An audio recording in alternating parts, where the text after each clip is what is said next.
building is a Biosafety Level 3 laboratory, specifically that room behind me. It's used to test unknown samples that we get from within our facility for certain select agents. There are certain bacteria and viruses that are among the most pathogenic that have the least amount of treatment for.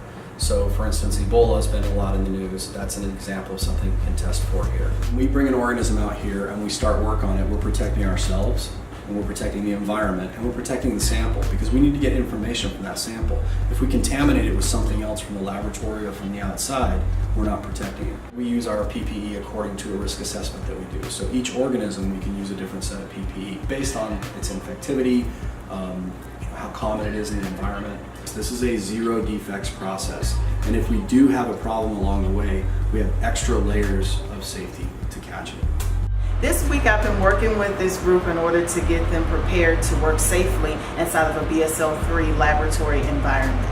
So we've been doing everything from donning procedures and doffing procedures, which are very important, all the way through movements that you would make in using a primary containment device, such as our biological safety cabinet.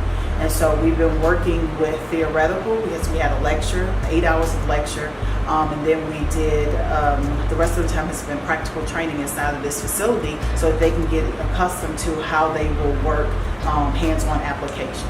Donning is putting on the personal protective equipment, or PPE, and doffing is to take off or remove the PPE. Donning and doffing are very important. The worker could accidentally contaminate themselves while taking off the PPE. If they don't put on the appropriate PPE and don't put it on properly, then potentially they can have breaks in where you could have exposed skin or some other area that is susceptible to infection by the organism.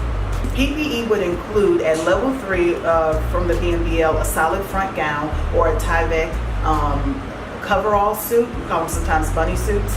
And then we would have on eye protection. We would also have on 2 pair of gloves. The increase that we normally see at level 3 would be respiratory protection. So you would see an N95, or you would see a powered air purifying respirator, also known as a PAPR. It is extremely important that people have very good decon techniques and practices. Often I think of it as like the eraser to the pencil. We're not perfect, errors are made. However, with very good, very strong decon practices, it's really helpful and preventive in cross-contamination. You look at safety of the person who is working. You look at the safety of the environment. So the environment is not just the room that we're in, but it's also the community that we're a part of, as well as the land and the people. And then we look at safety of our products, because of course we want quality assurance. We want what we're putting out to be things that are of a certain quality. So yes, we look at those 3 things. This is my first time coming to Madigan. There are some things that have developed over the course of our relationship with the military. We have been able to modify for military needs.